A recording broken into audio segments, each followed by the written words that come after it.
الحمد لله رب العالمين اللهم صل على محمد وعلى آل محمد كما صليت على إبراهيم وعلى آل إبراهيم إنك حميد مجيد اللهم بارك على محمد وعلى آل محمد كما باركت على إبراهيم وعلى آل إبراهيم إنك حميد مجيد. We praise Allah, the one true God, for He deserves all the praise.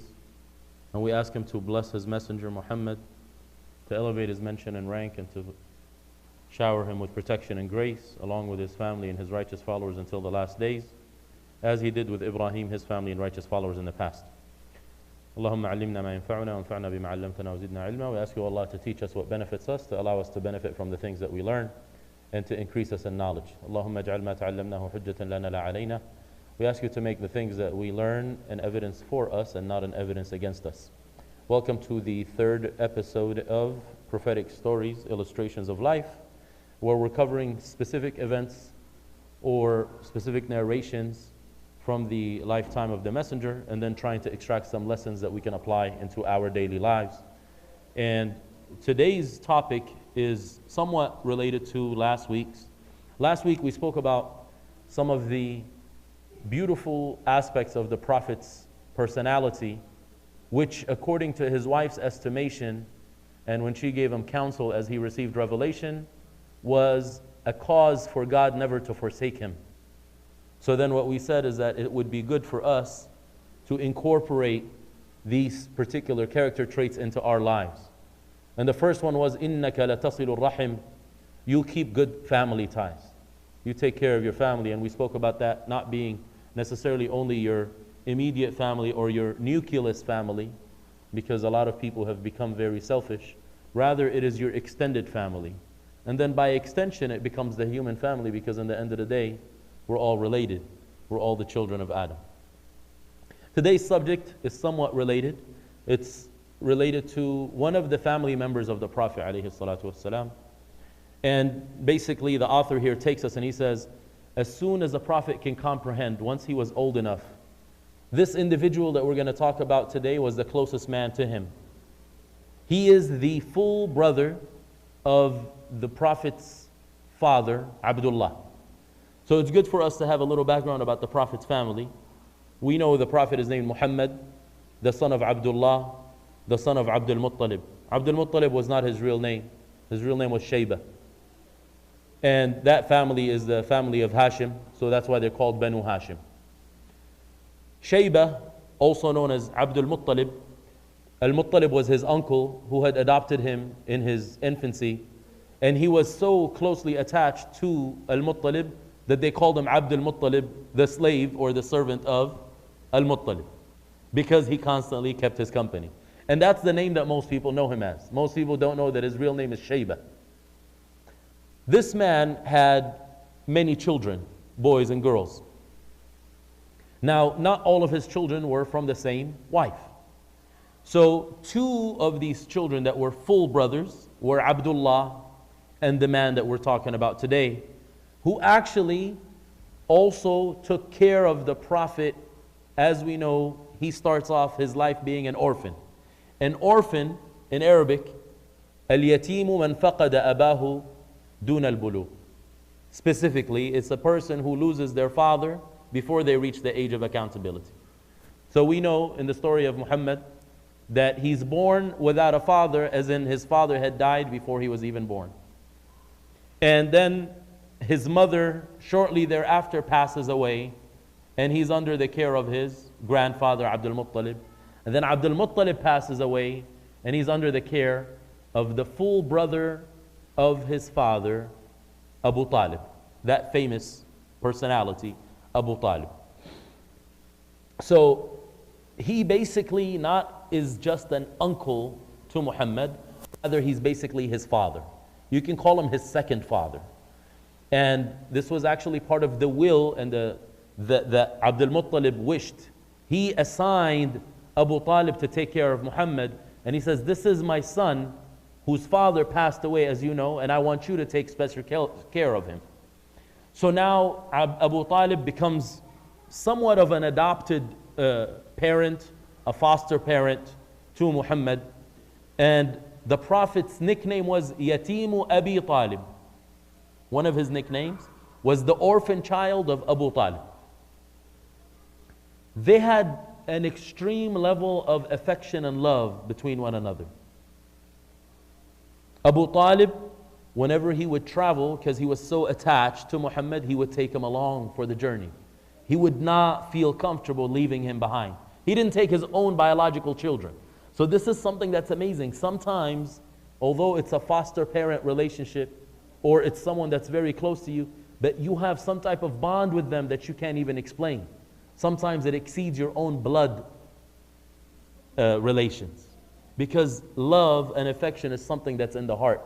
And you basically don't really have much control over it. So it's something that Allah places in people's hearts.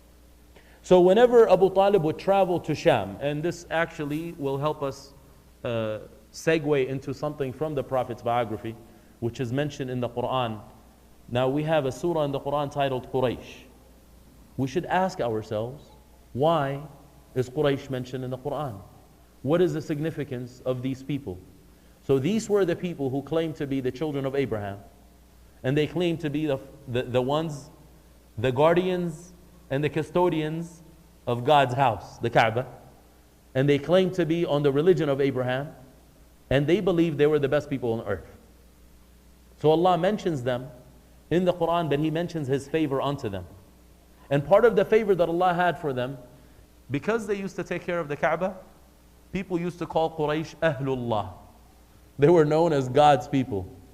So Arabia at the time was a lawless land, and you did not feel safe. But the Quraysh felt safe. Nobody would ever bother them. Nobody would attack them. They did not have to endure raids that the other people in the desert, the Bedouins in the desert, had to struggle with. So Allah reminds them of His favors. And He says, you guys used to travel 2 times. One time, رِحْلَةَ الشِّتَاءِ وَالصَّيْفِ. 2 journeys, the winter journey and the summer journey. Winter journey, they would go south to a place called Yemen. Something interesting with these names, Yemen and Sham. Yemen is anything that comes to the right side of the Kaaba. So anything south of Mecca, historically, is called Yemen. It's not the nation state that we have today called Yemen. And we ask Allah to make it easy on the people of Yemen, as they are enduring a lot of difficulties at these times. We ask Allah to protect them and to help them and to shield them from the harm that they're experiencing. So in the winter time, they would go down south, because down south is tropical weather and it would not be as cold, and they would exchange their goods with the people there. The summertime, they would go to Sham. Sham translates as the Levant. Today, 4 nation states occupy that place, namely Syria, Lebanon, Jordan, and Palestine, a little bit of Iraq, and a bit of northern Arabia. That was called Ash-Sham. Sham comes from the word in Arabic for left. Sha'am is your left. So anything left of the Kaaba was called Sham. So the north side is Sham, the south side is Yemen. And Allah reminds the people of Mecca, He says, remember those 2 trips that you used to take. Why is He reminding them of those 2 trips? Because they felt safe. They could travel in caravans and sell and buy, and nobody would harm them. Other Arabs did not have the same fortune, because they didn't have the immunity of being God's people. So that's why Quraysh is mentioned in the Quran. Allah is telling them, remember Allah's favors unto you. Abu Talib takes this little child, Muhammad, while he was 9 years of age. So shortly after he adopts him, because he adopts him when he was 8. So from the age 8, now the Prophet ﷺ is, as a child, he has not become a prophet yet. And I'm not going to say, Sallallahu Alaihi Wasallam, every time I mention him from now on.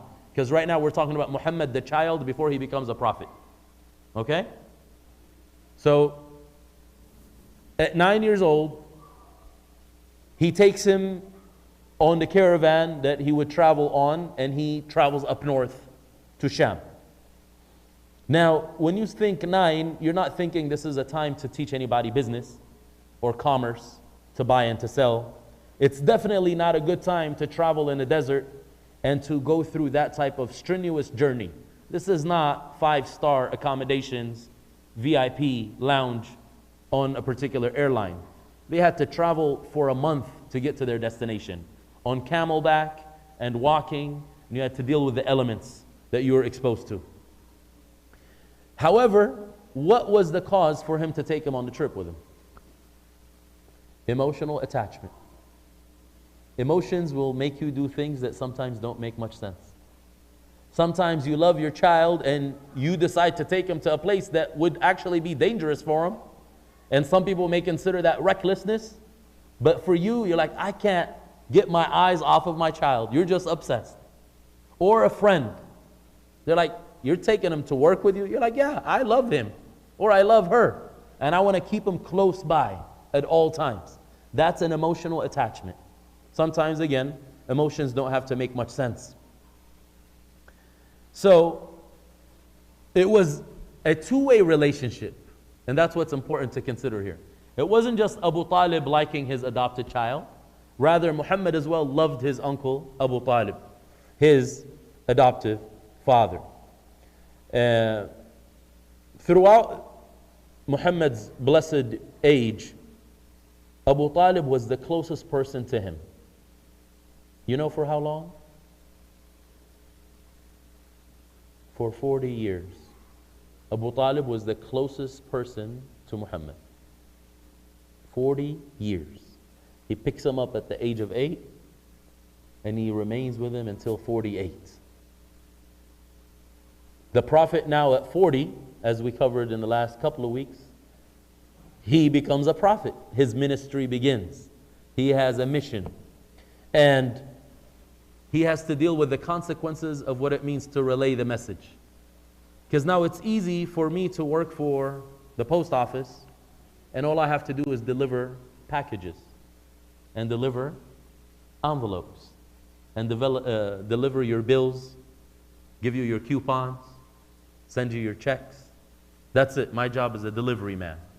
Is that the job of the messengers? Well, they had to talk to people. They never gave people letters, except the few occasions where the Prophet in the end of his life wrote letters to different kings all around. But you had to deal with people that you knew. And you had to tell them that you're not doing things right in life. And you had to ask them to change their direction because you see them going astray. Abu Talib saw the consequences of the mission of the Prophet. And what he did is very famous. And whoever knows the story of the Prophet realizes how much Abu Talib supported, helped, and defended Muhammad. He did not let go of him when he was in need of help. Now, that's one thing. Like, I can defend you when you're in trouble, but then now I'm getting attacked. My integrity is being questioned. My loyalty to my tribe and my religion is being doubted. That's now a different story. Because a lot of times people will help you, but once problems come to their home, they let go and they stop being your supporter. But Abu Talib remained steadfast throughout the enmity of Quraysh, the siege that they put on, all the types of difficulties and the persecution that they showcased against Muhammad and the early followers of Islam. And he never weakened a bit. Again, a lot of times people get bored, you know, but he had to deal with this for 8 years. And part of those 8 years, the last 3 of his life, there was a complete embargo, a siege, where the people of Banu Hashim, Muslim and non-Muslim, Muslims and their non-Muslim allies, were put in a big prison in land that belonged to Abu Talib, Shi'abu Abi Talib. And they were just let out there to dry in the desert. No food, no financial transactions, no social interactions. Just be on their own. That was some of the most difficult years for the early community. They said we could not find food. Then they started eating the shrubs of the desert. And they described what would be coming out of their bodies after they digest that. They said it looked like what sheep and goats produce. It wasn't human food. So basically they were in complete misery. What he would say is basically they have collected a lot of poetry of Abu Talib. It's called Diwanu Abi Talib. And it's some of the most powerful poetry in praise of the Messenger Muhammad Um, I have a few lines here. He says, كذبتم وبيت الله نبزى محمدا ولما نقاتل دونه ونناضل ونسلمه حتى نصرع حوله ونذهل عن أبنائنا والحلائل. He says, you have spoken lies against Muhammad because they started attacking the integrity of Muhammad. You've spoken lies, and I don't mind losing the house of God as long as I have Muhammad. And I will fight to defend him, and I will continue to struggle, and I will never let go of him until I die and whoever is with me dies, and we would lose our families and our children. So this is talking about the ultimate sacrifice. He did not mind sacrificing everything that he had. 10 years passed of the ministry of the Prophet. So it's actually more than my calculations earlier. I said to 48, this is to 50 now. Prophet is 50 years of age. 10 years of the ministry. And 85 years of Abu Talib's life. The story now is Abu Talib is an 85-year-old man. And he is meeting his end. He's dying. So then the Messenger ﷺ comes to him, and he notices that Abu Talib had visitors around him. Who were they? They were his mom's family. People from Bani Makhzum, one of the famous families of Quraysh. Some of the famous names, Abu Jahl, whose name was not Abu Jahl. We know him as Abu Jahl. Do you guys know what his real name is? Amr. Amr, good. So Umar is one name, and Amr has a waw in the end. His name was Amr ibn Hisham. And Abdullah ibn Abi Umayyah, and Al-Musayyab ibn Hazn. And then the Prophet sees these three people, and he sees the situation, and he rushes because he's noticing this is the end of time. So this is kind of like, you know, hospice care? People who are dying, end of life care. The Prophet ﷺ teaches us what we should do in these situations. He comes to his uncle Abu Talib in his last moments, and he basically begs him. Now most people who've heard the story, they realize this portion, but they don't realize that for 10 years he was already begging him. This wasn't a new thing where at the moment of death you just come up to somebody and you tell them, hey, I got news for you. I think you should say this word. And that's what some people say, you know. They'll go to somebody who's completely not familiar with the message, and then right at the moment of death, they say, we want you to say this word. And the person's like, okay, sure, whatever, just get out of my face. I'll say whatever you want me to say. A sad but ironic story that I heard from one of the scholars. He says, a group of people were in Egypt, a couple of guys, religious people, and they were in the hospital, in a famous hospital. I'm quoting the Sheikh, so you don't ask me about the details of the story. I'm quoting one of the scholars. Two guys see a woman in a wheelchair and a guy with her. And the woman seemed like she was struggling. All of a sudden the guy goes and like leaves. He's probably talking to the administration. And they notice that this woman is really struggling, like she's gasping for air, right? So these two Muslim guys, they walk up to the lady and they're like, say la ilaha illallah. They want to encourage her to say the testimony of faith as she's dying. And sure enough, she says it, la ilaha illallah, Muhammadur Rasulullah, and she checks out and she dies. Story hasn't ended. The guy comes now. It was her son. And they're like, your mom died. He's like, yeah, I can tell. They're like, but we have good news. She said the shahada before she died. She said this testimony of faith before she died. And the guy started cursing them out. They were Christians. They were Coptic Christians. People in Egypt are not all Muslim, right? So he's like, you made her a disbeliever at the moment of her death. Because according to them, if you say the shahada, what do you become? A disbeliever, right? So, because you're disbelieving in the false religion that they have. Anyway, so I'm mentioning this because a lot of times people don't actually have the training. They hear a hadith and it says, it's good or it's great for somebody as they're dying, the last words that they should say is La ilaha illallah Muhammadur Rasulullah, but they don't know how to help someone do that. They don't know how to coach someone through the process. I highly encourage that we learn that. I'm not going to mention that right here because that's for a different conversation. The key thing here is don't think that you're going to learn a text or study a text and take its meaning that appears to you and just run with it. Yes, it's great to have La ilaha illallah Muhammadur Rasulullah as the last words that you say. But you're not going to go on somebody as they're dying and you're going to bother them. And you're going to abuse them. And you're going to push them without realizing the proper etiquette of how to actually do that. So this thing is called talqinu shahada. Basically to help people to pronounce it in that last moment. So now, Muhammad sallallahu alayhi wasallam, the Prophet now, he had presented this concept to his uncle before. And he comes to him just like a compassionate, empathetic son does to his father. And he says, Ya Am. Ya Am, by the way, is the title of today's lecture. My dear uncle. إِنَّكَ أَعْظَمُ النَّاسِ عَلَيَّ حَقًّا. You, of all people, have the most rights over me. There is no one else that supported Muhammad more than Abu Talib. It says, أَعْظَمُ النَّاسِ عَلَيَّ حَقًّا. That's a huge statement.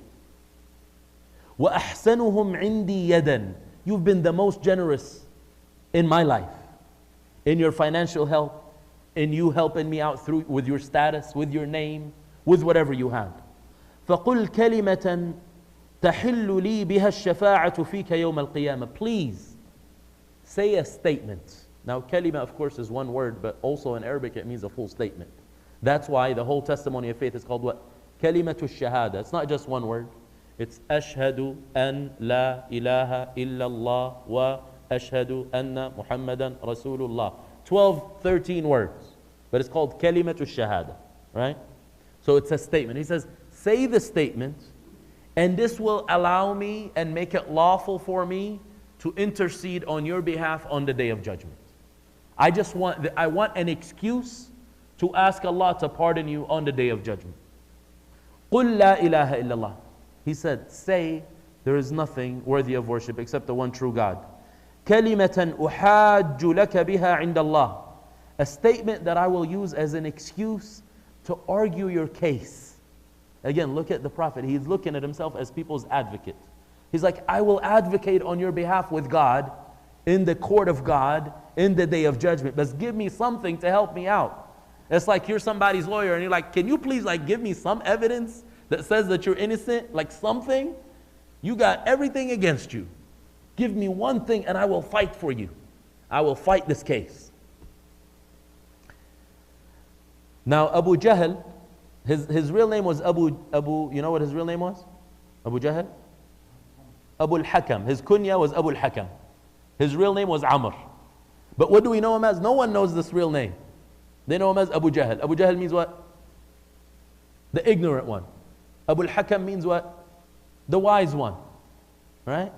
So because wisdom, if it's not channeled properly, it becomes ignorance. You know Abu Lahab's name? We have another personality named Abu Lahab. What was his kunya? His real kunya? Abu Jamil, the father of beautiful. Now what's his name?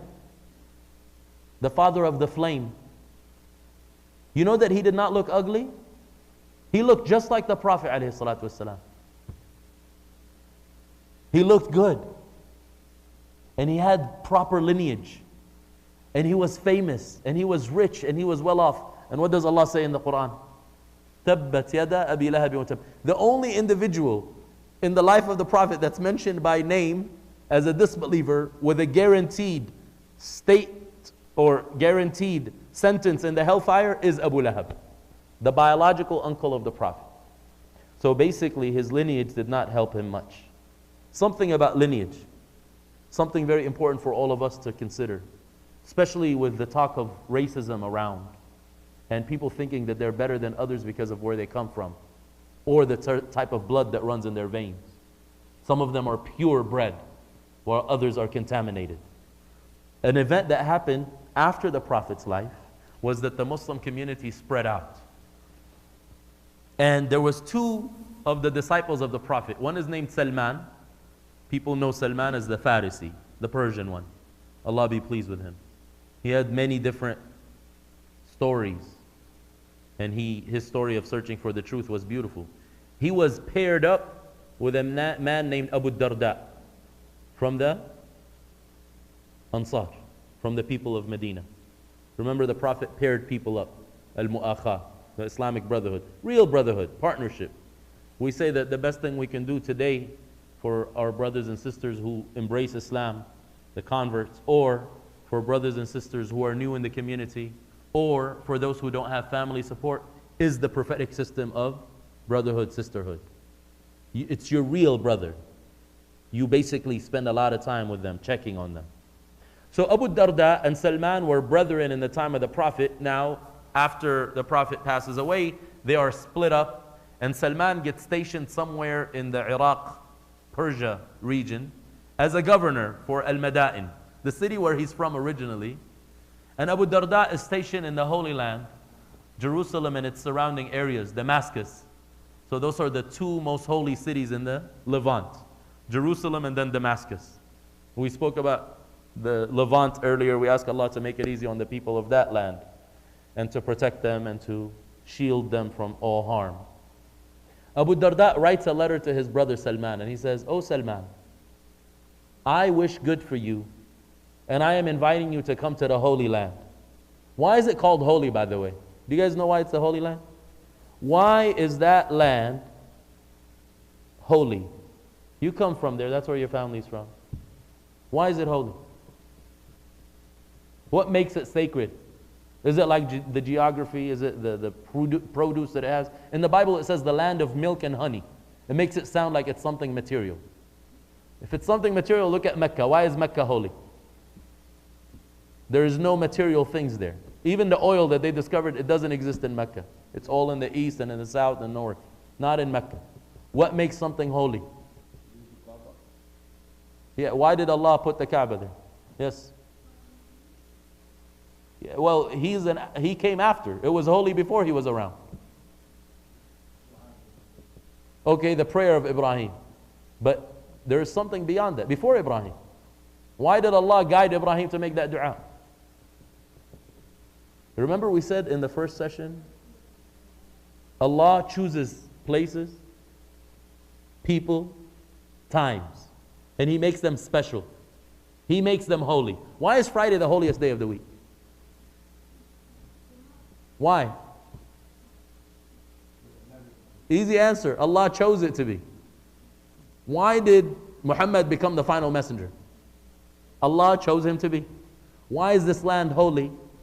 Allah chose it to be holy. But didn't Allah just choose it to be holy? He gave us other signs.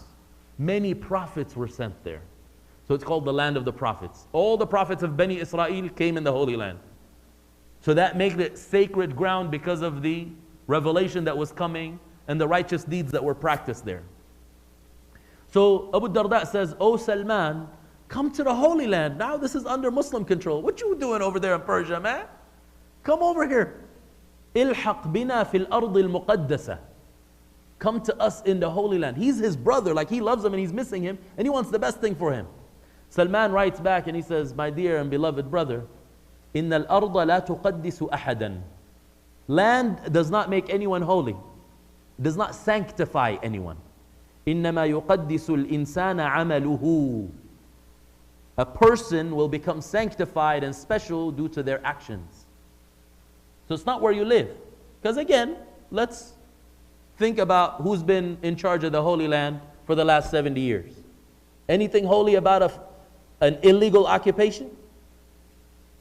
Killing people, genocide, millions of refugees, destruction of the fabric of societies.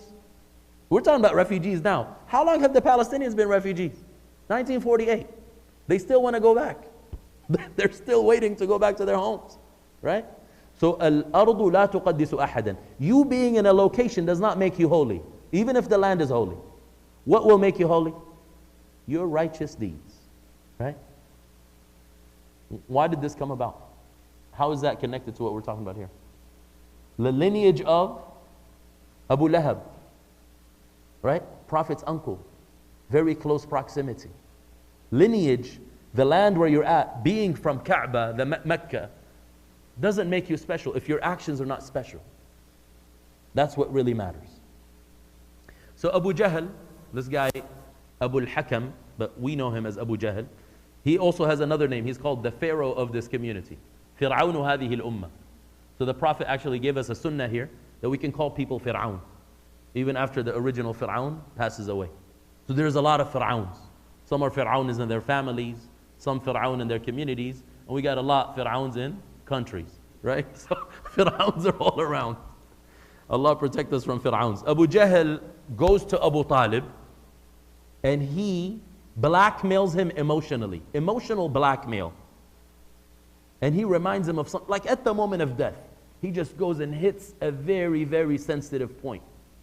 And he says, you're going to leave your father's religion? Now this is a grown man, 85 years old, right? He's being called on one side by his beloved adopted son, Muhammad. Say this statement and I can advocate on your behalf. I will fight your case in front of Allah. But then he's got people his own age, peer pressure. And they're telling him, oh, so you're going to forsake your father's religion. You're going to dishonor the family. You're going to go against our traditions. How powerful is that? Some of us know about family traditions, right? It's so tough to break. And he brings that up right there. He's like, you're going to... Now, for young people, they're like, yeah, I want to rebel against my family's tradition. When you're 85 years old, try rebelling. You're like, I don't want to die with a bad name. I've been holding my integrity for 85 years. Now, at the very end, I don't want anyone to talk trash about me. Young people will usually do that. That's why the Prophet's followers were mostly young. Because they said what? Forget your customs. You got customs? Forget them. Right? You got status quo? Destroy it. Older people, it's very tough for them to do that. And so when we deal with older people, we have to be wise. Not to expect them to do things that are not in their capacity.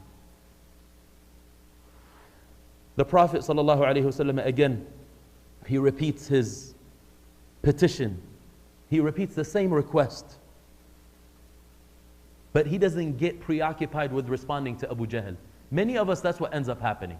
If you have a mission and some devil comes in the middle of the way and tries to distract you, what usually happens? I'm having a conversation with you and some guy comes in and starts cursing you out or cursing me. What do we typically do? We stop our business, like we're doing something real here. We'll stop it and we'll get focused there, and then our business transaction is gone. Our plan is destroyed. Somebody put a wrench in it, and that's it. We go off track. Prophet teaches us, don't get off track on your mission. What is he trying to do there? What is his mission in this particular event? I want the salvation of Abu Talib. I'm not going to get distracted by this foolishness, because Abu Jahl has dealt with him before. Abu Jahl came and cursed him and talked trash about him and did a lot of things, right? It's interesting that Abu Jahl is one of the people who put the Banu Hashim, including Abu Talib, in the economic embargo. But now he's visiting him at his death. Does he really care about him and his well-being? No, he doesn't. So then he says, oh my uncle, again, Ya Am, which is the title of today's lecture, my beloved uncle, say La ilaha illallah. Say there is nothing worthy of worship except for the one true God. كَلِمَةً أَشْهَدُ لَكَ بِهَا عِنْدَ اللَّهِ. One statement. And I will testify on your behalf in front of God through it. There's competition now. This is when you have competing things. Sometimes you're competing over the heart of your children. Sometimes you're competing over the heart of your partner. And you're talking to them, but somebody else is also talking to them. You say, look, you got to study, and if you study, you're going to be successful. Somebody else is telling them, you got to party, and if you party, you have fun. Right? You repeat it, they repeat it. You repeat it, they repeat it. Abu Jahl is doing the same thing. He got the same record. He's stuck on it. You're going to leave your religion? You're going to disgrace your father? You're going to break your integrity? You're 85 years old? He repeats it. The same thing. Sensitive points. And the Prophet ﷺ continues begging his uncle, asking him. And then Abu Talib realizes this. He notices that my son, my nephew, is very truthful. But especially at this point, like we've known him to be truthful all his life, all 50 years. But right now, I notice that there is a sense of urgency. You know, when it's a moment of death, there is urgency. A lot of us don't realize this, but I know a lot of people who embrace Islam, when their loved ones are about to die, the sense of urgency is crazy. They want to know what they can do to make sure that at that moment at least, or before that moment, they have given the shahada. And they're trying to think about all the creative ways to do that. Some of them are blessed to have their parents convert right there. But now it's not like a one-time thing where they've never heard this message. They've heard it, and this person has a track record. We're going to continue. This story will repeat itself again with the Prophet ﷺ.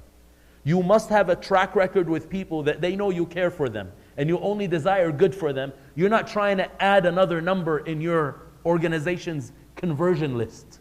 You actually want their salvation, right? So when you go for people's statement of faith, you're going to it with a sense of urgency, right? So Abu Talib realizes that.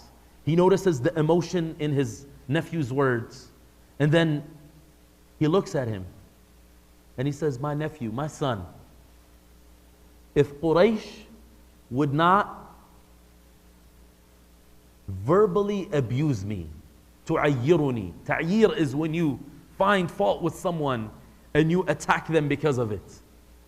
He says, if Quraysh would not verbally abuse me, and they would say, he was afraid of death at the moment of death, I would have given you what you wish. I would have completely satisfied you. The word he says here, I'm going to read it in Arabic and I'm going to translate because it's important.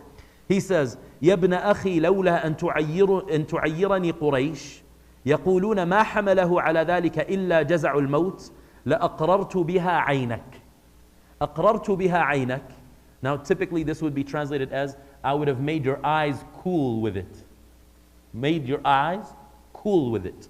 The dua that many people know is, رَبَّنَا هَبْ لَنَا مِنْ أَزْوَاجِنَا وَذُرِّيَّاتِنَا قُرَّةَ أَعْيُنٍ.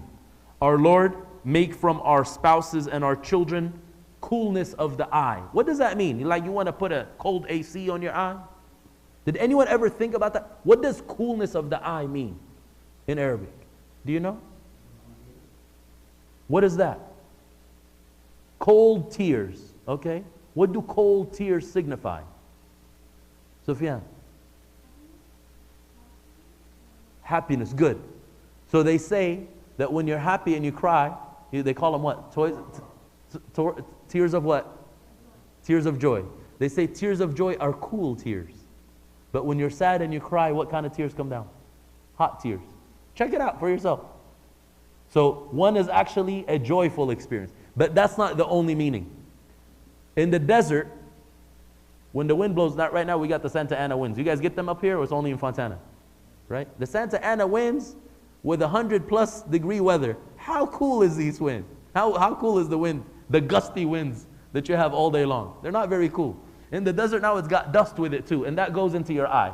What's the most satisfaction that you can get?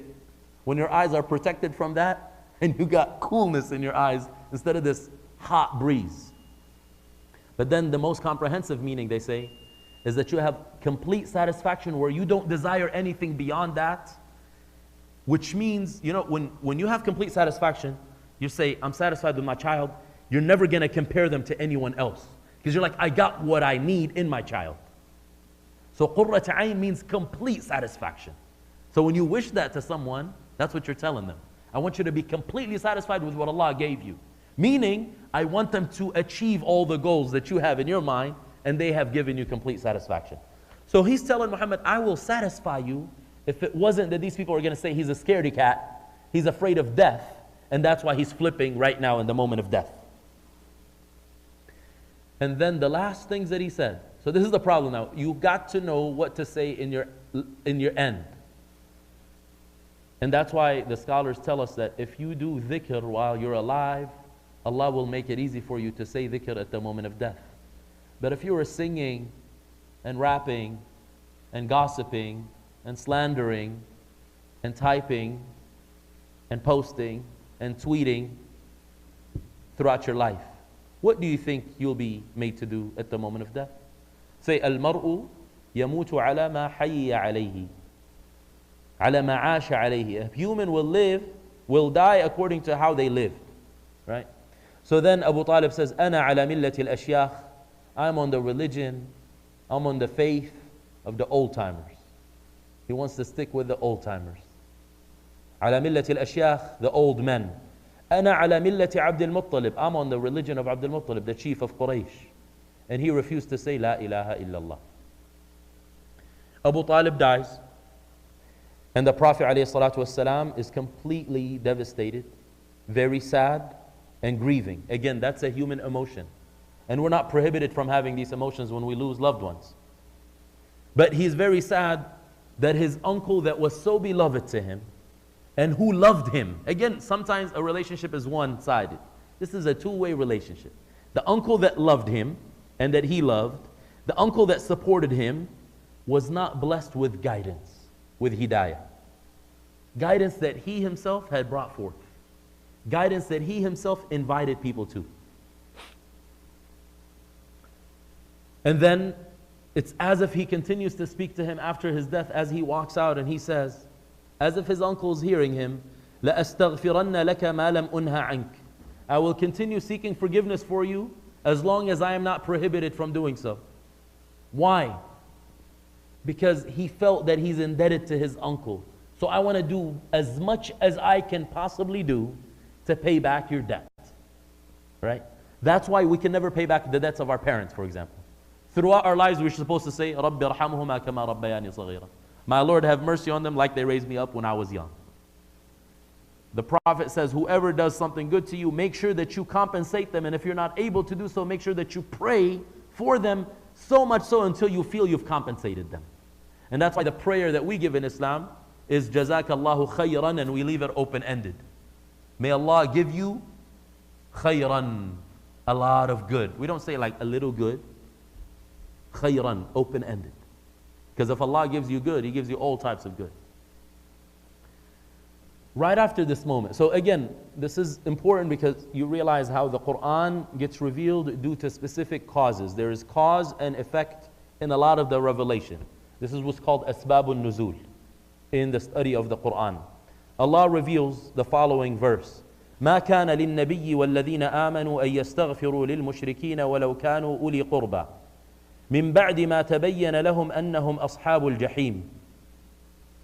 It is not appropriate and not allowed for the Prophet and those who believe to seek forgiveness for those who associate partners with God in worship, even if they were the closest of relatives, after they have known that they are people who deserve to be of the hellfire.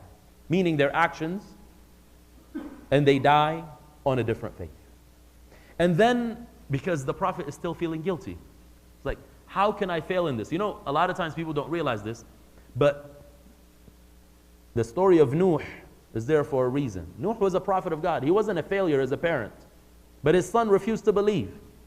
The Prophet Muhammad was not a failure as a nephew or as a son in this situation, but he was not able to convince his uncle. This is teaching us something, and then Allah consoles the Prophet and should give us consolation. He sends him, إِنَّكَ لَا تَهْدِي مَنْ أَحْبَبْتَ وَلَكِنَّ اللَّهَ يَهْدِي مَنْ يَشَاءُ وَهُوَ أَعْلَمُ بِالْمُهْتَدِينَ. You do not guide those that you love, but God guides whoever He desires, and He knows best who deserves to be guided. Now, how are you going to reconcile this ayah with another ayah where Allah addresses His Prophet and He says, وَإِنَّكَ لَتَهْدِي إِلَى صِرَاطٍ مُسْتَقِيمٍ صِرَاطِ اللَّهِ. You guide to the straight path, the path of God. But here He's saying you don't guide those that you love. What do? Do you say, oh, the Quran has a contradiction? This is what Islam haters do. They find things like that. They're like, oh, the Quran contradicts itself. Muhammad can't guide the people he loves, but here he's saying Muhammad can guide, or is guiding, or is a guide to the straight path. What's the solution? Guidance of what? Yeah?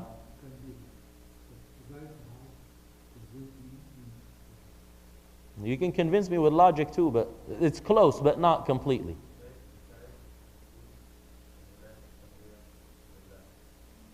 Good, but you're still stuck on the heart. Forget the heart for a bit. So the first one is proper. He says, Hidayatul Irshad. The Prophet's task, your task as a parent, as a husband, as a wife, as a co-worker, as a neighbor, your job is to show people the way. Irshad. You give directions. Look, son, You study, you work hard, you're going to be successful. Hidayatul Irshad. You show them the way. You'll hold them by the hand. Take them to the job interview. Right? Take them to the university. Pay for their schooling. That's all Hidayatul Irshad. But then there's another hidayah. Not necessarily qalb. You guys are stuck on the heart. I think you're into love and the hearts and the emotions. That's so good, but that's not the right answer. But he's saying to be a role model. You got to be. If you're not a role model, you're a failure. So you can show people all you want, convince them, give them arguments, debate with them, buy them, bribe them, like give them gifts. And they're like, no, I ain't having that. Exactly. Results is with God. But no, results specifically with guidance is to have tawfiq. And how do you get tawfiq? That's important. Because here he says, وَهُوَ أَعْلَمُ بِالْمُهْتَدِينَ. God knows who is deserving of guidance. Who is deserving of guidance? You got to have certain traits. If you don't have these traits, you will never be guided. And that's why sometimes the most unlikely people will embrace Islam. And someone in the middle of the Kaaba apostates. You're like, how does that make sense? You're in Alaska. I met brothers who converted in Alaska. You've seen Alaska?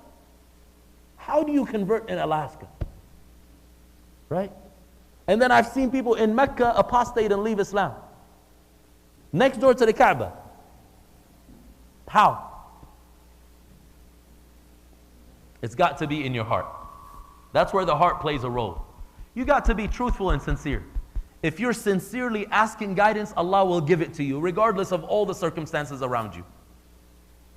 And if you're not sincere, and you're a crook inside your heart, Allah will strip you from guidance, even though it's surrounding you. You can come from the Prophet's family, you can be in Mecca, you could be an Arabic speaker, you can be a scholar of Islam. But Allah takes away guidance.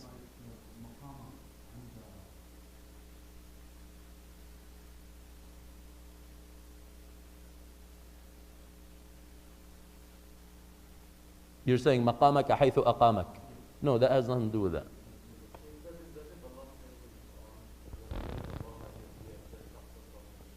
Exactly, yeah. وَمَن يُرِدِ اللَّهُ أَن يَهْدِيَهُ يَشْرَحْ صَدْرَهُ لِلْإِسْلَامِ. What does that mean? He will make him accepting to the truth. يَشْرَحْ صَدْرَهُ doesn't mean he opens his chest like that, but he makes him open to accepting the truth. But the person got to do what? They have to seek it. You have to ask for guidance. That's why we're told to do what? But Allah is not simply guiding you just for no reason. And وَمَن يُضْلِلْ فَلَن تَجِدَ لَهُم مِّن دُونِهِ أَوْلِيَاءَ. Is Allah misguiding anyone? That's what people see. People have a problem with that. It's like, well, so God is the one who guides and He misguides. So I have nothing to do with this. I'm just floating. And if God doesn't guide me, that means, He decided I shouldn't be guided. That's what people say. They're trying to blame God for their own actions. What does Allah guide you based on?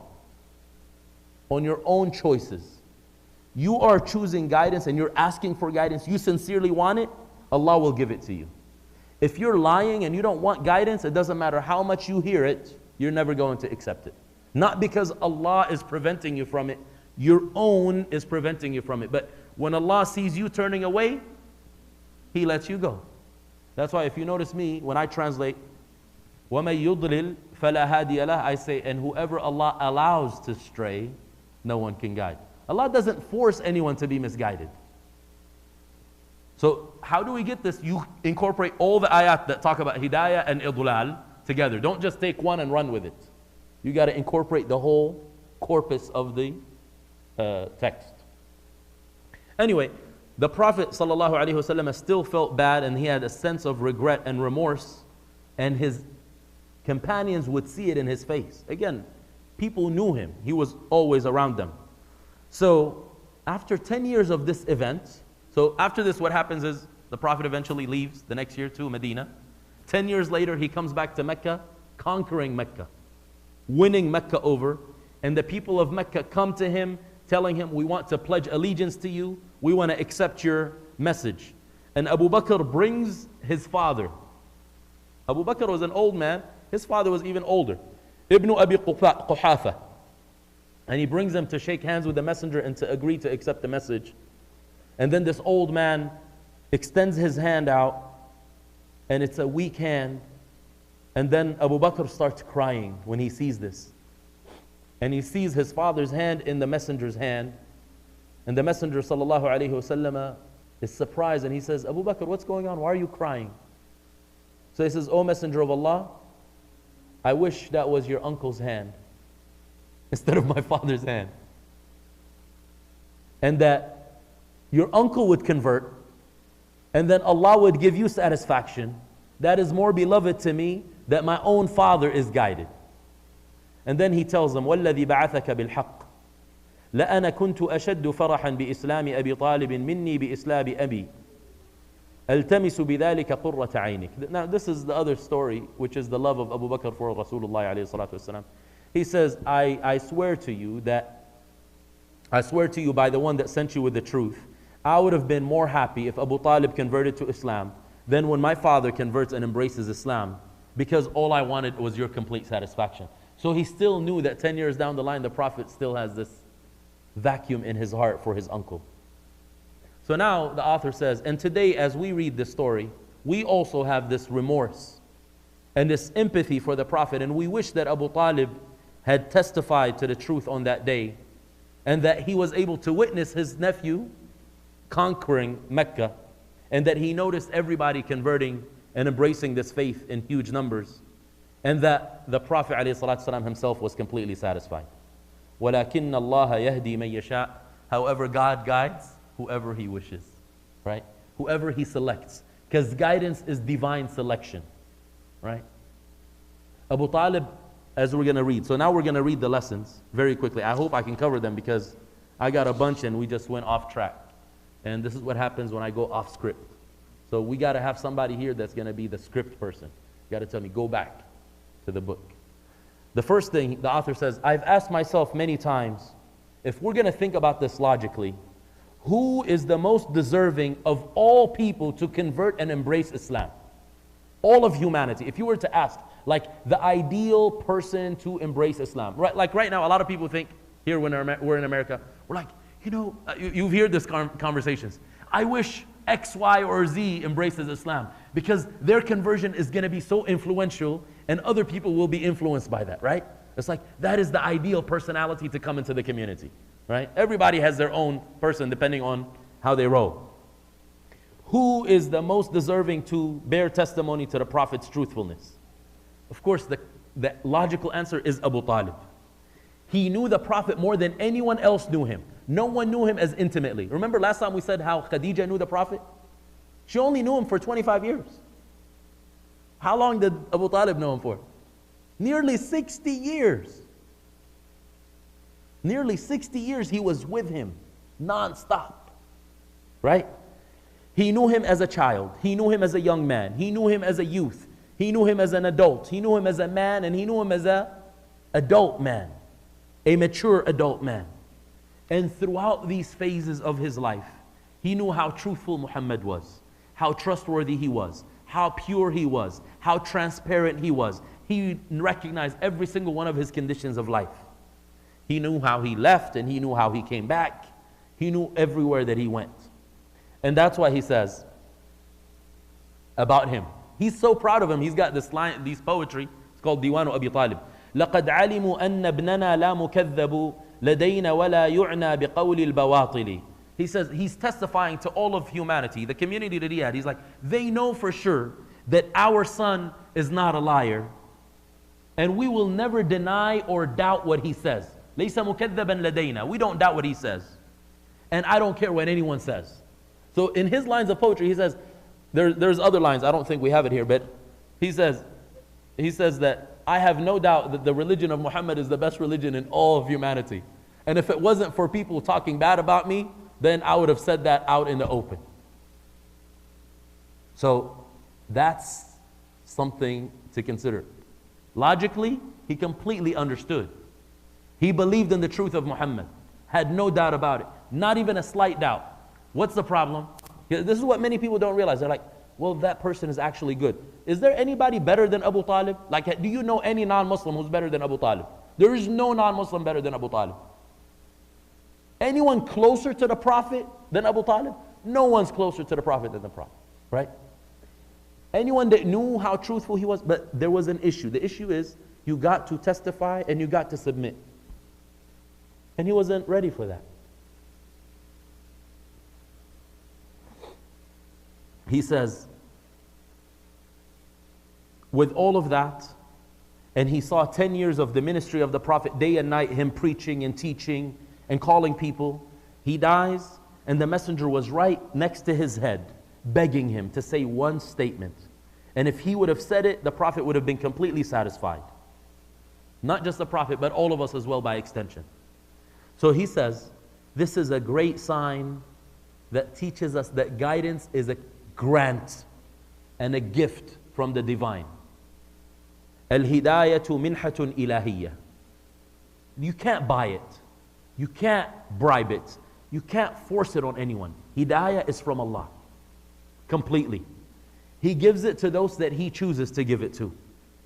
And Allah knows best who deserves it. Just like He knows best where His mission goes. Allahu a'lamu haythu yaj'alu risalata. Allahu a'lamu haythu yaj'alu hidayata. God knows best where the mission is, where the messenger is, and God knows best where guidance is as well. And he says that's why there were so many people that embraced the faith at the hands of the Prophet, although they only knew him one time. They would see him and they're like, this guy is not a liar. Okay, I accept whatever you got to say. And they would leave. He wouldn't see them again. And his uncle, for all these years, nearly how long? How long did we say? 50 years. Sorry, 50 years. I'm off with the numbers today, I'm sorry. Right? He knew him for 50 years. What did I say earlier, 58? I said 60? Okay, sorry about that. He knew him for 50 years. So he's saying next, if we consider this concept, then we realize how much Allah has blessed us by guiding us, because so many other people have been misguided. And then this should help us make meaning of the words that we say in salah. Because every single rak'ah we say, Ihdina as-sirat al-mustaqim. Guide us to the straight path. Right? Maybe I'll speak about that some other time, about all the different meanings that are extracted from this. Maybe when you guys invite me for a khutbah or something. Next khutbah here, inshallah, I'll talk about this. Remind me, you say, talk about this concept. Problem is, I don't have any more openings. So I don't know what you're going to do. You're going to have to fight with other masajid. Tell them we want this guy because we need to find out the meaning of what we say. Right? So he says, if knowledge was simply knowledge, guidance was simply knowledge, intellectual, then Abu Talib would have been the most deserving of it, because he had more knowledge about the Messenger of God than anyone else. وَلَكِنَّ اللَّهَ يَهْدِي مَن يَشَاءُ وَهُوَ أَعْلَمُ بِالْمُهْتَدِينَ. However, God guides whoever He wishes, and He knows best who is deserving of guidance. Okay, I think we'll pause here because Salah is almost, it's time for Salah, right? Although I still have a few more, but what we'll do is delay it till next time. Is there? Sorry. Okay. It's up to you guys. Anyone needs to get ready for Salah? Okay. Actually, since we're at this, I'll talk about the meanings of guidance. That's very important, okay? So I'm going to share with you 7 meanings of guidance. When we say Ihdina as-sirat al-mustaqim. Now, I don't have my notes, so I'm going to go off script, but hopefully I'll remember all of them. The first meaning of guidance, although this should be like a 30-minute minimum lecture. The first meaning of guidance, when we're saying Ihdina as-sirat al-mustaqim, we're saying, oh Allah, guide us. So it's only translated as guide us, which is very, very shallow. The first meaning is we're telling Allah, show us the way. Right? If you are going somewhere, you need to be shown the way. So the first thing we need is identify the path to us. It's like I tell you, go to the 210, and you're like, show me where it is. Right? If I show you, you're identifying it. That's the first thing. You need to be shown. Everything else is going to come after you seeing it. Now, after you see it, that's called what? Hidayatul Irshad. That's what we can show people. I'll put you all the way at the freeway entrance. I've showed you. Hidayatul Irshad. So Allah gives us that through different mechanisms. Through signs in the creation, signs in revelation, people all around us, that's Irshad. So Allah shows us the way. Then you have, we just spoke about Hidayatul Tawfiq, which is Allah actually doing what? Giving us the success to actually jump on the path. So we're saying guide us to the straight path. we also have to spend some time covering what the straight path means. So the scholars have said many things. The first meaning of straight path is Islam. You're asking Allah to guide you, show you Islam. You're like, but I'm already Muslim, right? That's the common thing. It's like, I'm already guided. Why should I ask for more? That's the meanings of hidayah. So Islam, Quran, all of these are mentioned in the Quran, by the way. Islam is called As-Sirat Al-Mustaqim. The Quran is called As-Sirat Al-Mustaqim. As-Sunnah is called As-Sirat Al-Mustaqim. وَإِنَّكَ تَهْدِي إِلَى صِرَاطٍ مُسْتَقِيمٍ. The Prophet's path. The way of the Sahaba is called As-Sirat Al-Mustaqim. The understanding of that early community. وَمَن يُشَاقِقِ الرَّسُولَ مِن بَعْدِ مَا تَبَيَّنَ لَهُ الْهُدَى وَيَتَّبِعْ غَيْرَ سَبِيلِ الْمُؤْمِنِينَ. Sabil al-Mu'mineen is As-Sirat Al-Mustaqim. The path of the believers. Who were the believers in the time of the Prophet? The Sahaba, the disciples of the Prophet. Next.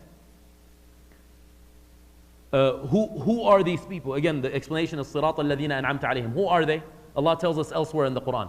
An-Nabiyyin, the prophets. You got to be on the way of the prophets. Was-Siddiqeen, the righteous. Was-Shuhada, the martyrs. Was-Salihin, the pious. وَحَسُنَ أُولَٰئِكَ رَفِيقًا. So that's the second meaning is show us, then now we've seen it, allow us to get on it. All right, now we're on it. We've had irshad and we've had tawfiq. Next, we're still saying it 17 times at a minimum as Muslims. If you're doing salah, every rak'ah, you recite Fatiha. And Fatiha's name is ad-du'a. You're actually making a request. That's the part of salah called prayer. Everything else is not prayer. Everything else is ritual, devotion, right? So the first meaning is keep us steadfast. How many times have you seen people go on a path? So we spoke about university. People start university and then drop out, right? Start med school, drop out. That's a path. I'm not saying that's the path, but we see people do that all the time in life. You get on the freeway, you get a detour, right? So the first thing you need is consistency and firmness. How do you get that? The Prophet taught us a dua. Ya muqallib al-qulub, thabbit qalbi ala dinik. O you who alters the hearts, make sure, allow me to be firm on your religion. First meaning. Second meaning, increase me in guidance. You're like, what do you mean? Guidance is the only thing we need an increase of. We don't need an increase of money or anything else. If you have increase of guidance, all your life will be fixed. وَالَّذِينَ اهْتَدَوْا زَادَهُمْ هُدًى وَآتَاهُمْ تَقْوَاهُمْ. Those who are guided, meaning they desire guidance, Allah increases them in guidance. So we need more. So constantly ask for more guidance. So after you've been shown the way, you've been guided to get on the path, you're asking to be firm on the path, and this firmness is not just in this life, because there's another Sirat al-Mustaqim. When? In the next life. In between heaven and hell. If you weren't on the path here, you're not jumping on that path there, right? So you need to go straight, a straight line. Okay, next, we said increase in guidance. Third meaning, things that people differ upon. Prophet teaches us a dua. Allahumma rabba Jibra'il wa Mika'il wa Israfil, fatir as-samawati wal-ard, عالم الغيب والشهادة أنت تحكم بين عبادك فيما كانوا فيه يختلفون اهدني لما اختلف فيه من الحق بإذنك. Key point here is guide me to the truth that people have differed upon. Many people claim the truth, right? But you need specific guidance to be guided to the truth according to Allah, not according to you. Everybody thinks they're on the truth, by the way. They're like, I'm guided, yeah, for sure. I have no doubt that I'm on the right path. How about begging Allah and asking Him, oh Allah, you're the Lord of Gabriel, Michael, and Raphael. Those are angels. In English, those are the English names. The knower of the seen and the unseen, the creator of the heavens and the earth. You judge between your servants and things they differ upon. Guide me to the truth that people have differed upon. Surely you guide. إِنَّكَ تَهْدِي مَن تَشَاءُ إِلَى صِرَاطٍ مُسْتَقِيمٍ. You guide whoever you wish to the straight path. Next meaning is to guide us from things that are good already to things that are better. Right? الذين يتبعون القول فيتبعون أحسن الذين يستمعون القول فيتبعون أحسنه. You hear a lecture, you hear part of the Quran, but you want Allah to guide you to something better than what you already have. For example, we're already coming to the masjid, right? We should not be satisfied with that. Now we should be doing extra. I come to the masjid once, I want to increase that. So hidayah for increase. In what? From good, I'm already doing good. I'm not doing bad now. I'm already doing good. I want to do better. Always room for improvement. That's different than an increase in guidance. This is a different station, a growth in spiritual station. Then there is another meaning, which is to be guided to things that people don't see clearly. And this comes with Iman. This is something called basira. Basira is insight, again, in the heart. Some people, they can't see with their eyes, but their heart see very clearly. And other people, their eyes are 20/20, but they're blind. The truth is in front of them and they cannot see it, right? What are they lacking? Nurul basira. They're lacking insight. Insight comes through hidayah. So when you're saying, Ihdina as-siratal mustaqim, give me insight. Things may be confusing to people. It's like everybody's going one way. Hey, hello, should I go there? Well, today I heard something. He says there is a communist country. And he says, you go to that country and whenever there is a line, people just stand in line. They don't even know why they're standing in line. He's like, there must be something that they're passing out. So like they just go and stand in line. You don't even know what the line is for. Right now in traffic, what happens? Everybody's, what do they call it? Rubbernecking, right? And then we got a traffic jam. Somebody has an accident. Why are you looking at it, right? So you want Allah to guide you where you don't care about the distractions and you're still going straight. And then the final meaning has to do with life experience. Has to do with life experience. Just like the Prophet gained guidance gradually, right? It took 23 years for the Quran to be revealed. He wasn't in the same state from day one to the last day. There is a gradual process. Guidance is going to be a gradual process. And there is nothing wrong with that, with you realizing, you know what? I'm more understanding than I was before. I see things better. That's part of life. If you've been seeing the same things your whole life, something is wrong with you. There's no growth, right? So you want growth in guidance. So those are some of the meanings of guidance. So now, when we say Ihdina as-siratal mustaqim, hopefully it should have more meaning. Show us the way, get us on that way, give us the success to remain on it, firm and steadfast, increase us in guidance, show us things that people differ upon in truth, because sometimes the Muslims are differing on truth, right? But nobody knows where the truth is. Well, you need Allah's guidance. And then guide us from things that are already good, we're already doing something positive, to things that are better yet.